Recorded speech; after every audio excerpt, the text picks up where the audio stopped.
Welcome to the Temple of Remembrance, the sacred podcast space where the body leads, the soul speaks, and the priestess within rises. I'm Stephanie Pierce, somatic soul coach, inner child oracle, and guide in feminine embodiment.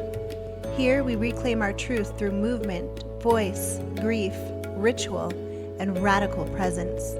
This isn't self-help. This is soul work. This is remembrance. Welcome to the Temple of Remembrance, where we let the body lead, the truth rise, and the soul speak without apology. This episode is part of a sacred series I call Written in the Body. Direct readings from my Substack, where the medicine is in the words, and the words are alive in the body. These aren't just essays, they're offerings. Each piece is a moment I lived through, breathed through, and now offer back to you in my voice, just as it moved through mine. So take a deep breath, let this be your pause, let this be your portal. Here's today's piece. This post was published on Substack on June 5th, 2025. Spirituality has become a fuck around and find out epidemic. The danger of spiritual play and my Temazcal experience in Mexico. My very good friend spoke the most powerful words to me today. I'm not sure if this quote comes from somewhere else, so I apologize that I cannot credit it.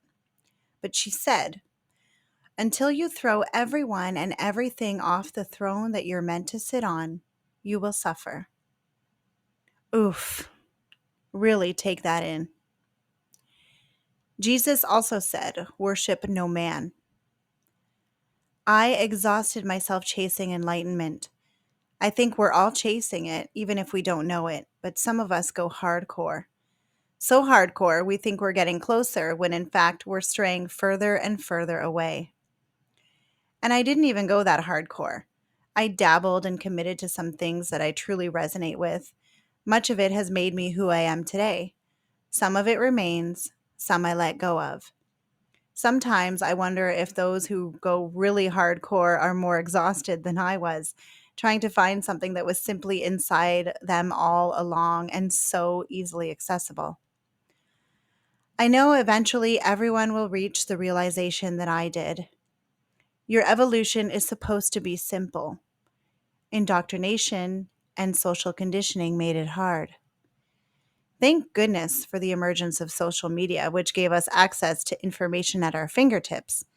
Thanks to social media, many people were able to begin exploring new philosophies, form new beliefs that serve them, and cross new avenues. And for many, they were introduced to spirituality and began their awakening through some form of social media. But social media has a very dark side, which has bled into almost every single spiritual community and modality. And maybe people aren't ready to hear this, but spirituality is a matrix too. We're all looking for something higher than ourselves, but missing the point that the higher thing outside of us is our higher self, the higher mind, our higher consciousness. This is simply an introduction to the three major impactful experiences that brought me to this conclusion. In the coming weeks, I'll tell you about these three moments. One involved a very cunning psychopath online stalker. He infiltrated my mind, made me believe he was God, and ended up threatening my life. I was unaware of what was happening until it got really scary. One involved a movement called the Sophia Code, which wasn't all that bad, except I noticed that I was getting attached to a belief system as the be-all, end-all, and my intuition was telling me to get out before I got sucked in. One involved a recent Temazcal experience in Mexico where everything but healing took place. These will all come as separate posts and stories. They were all very impactful, and I'm finally ready to talk about them now. These stories will be important for context because I thought I was completely okay. I thought everything was fine. I didn't realize that sometimes the path of spirituality causes the ego to form a safety net. But that safety net distorts the very real danger that lurks. Today, in this introductory post, I want to point out something very important. Notice how all methodologies point towards something higher or above us, or they make us feel like we should be doing better. Yes, even more prevalent in spiritual communities, especially New Age. People look for gurus to put on a pedestal. Some communities place ETs and galactics on a pedestal. Everyone is looking for someone outside of themselves to show them the way. We place things on a throne, not just people, but how we eat, how we dress, how we perform ritual, how we express ourselves, how we do business, how we attract clients, and how we're supposed to appear to others. These are all ideals we've placed on a pedestal. And those powerful words spoken by my friend suddenly make so much sense. Until you throw everyone and everything off the throne that you're meant to sit on, you will suffer. Notice where you're attached. Notice where you're chasing. Notice how easy it is to start straying from your truth because the ego wants a sense of safety. All of this, I believe, is due to our egoic fear of the unknown. We want to cling to something so that we don't have to be in a void, because the void is such a limitless, vast space full of potential, and that's scary. We cling so we can have someone to go to who has answers for us, so we don't have to go within to find the answer. Because going within would mean facing traumas, fears, and parts of us that we hate, dislike, or reject. Our ego hates feeling rejected. I've never done ayahuasca, cacao, or peyote. I've never gone on a pilgrimage, smoked tobacco through a pipe, gone vegan, or pointed my butthole at the sun. But there are people that do.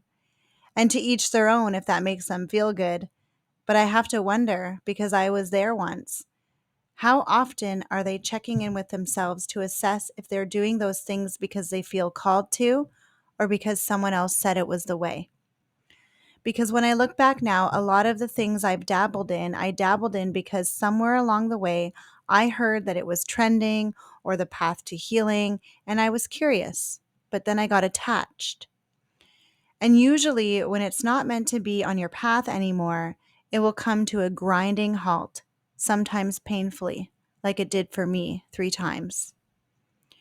I did spend a long time practicing Kundalini yoga and still practice today, dedicated to the Sophia Code, which I later had to step away from, and learning Tantra, Ayurveda, and yogic philosophy. Still totally my jam. Like I said, some things stuck because they're meant to. But along my path, I learned a lot about this path of spirituality, this endless desire to find enlightenment. This idea of enlightenment has been skewed. Mostly, what I've concluded is that a lot of the people who claim to be your leader or your guru are egotistical liars or inundated with dark energy and influence. Yeah, I said it. And this game of life, this game of thrones, as my friend said, is really all about figuring out that you're supposed to get on that fucking throne. No one else. This is about you and you. There are 3 key moments along my spiritual path that catapulted my growth, but also showed me the very dark side of spirituality. Spirituality's sacredness is at risk. We took the sacred out of spiritual and dressed it up in boho clothes. We took the sacred out of plant medicine and turned it into trip-out parties. We took the meaning of yoga and added cool poses and spandex.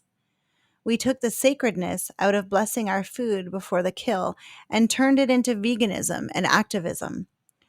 We took the sacred out of ritual and invited all kinds of people with all kinds of energies into the circle, with no real gatekeeper, no watcher, and no safety. It's becoming a freaking playground, a free-for-all. And I don't think people are ready to know what can of worms we've opened up in the process. Regardless, it's all part of our learning and our evolution. And I'm excited to talk more about it in my next few posts. Thank you for walking this spiral with me. If this episode stirred something in you, let it move, let it root, let it rise. To go deeper into the temple, join me on Substack or in the Patreon sanctuary. Both are linked below. And if this touched your heart, share it with someone who's ready to remember too. Until next time, stay sacred, stay sovereign, stay you.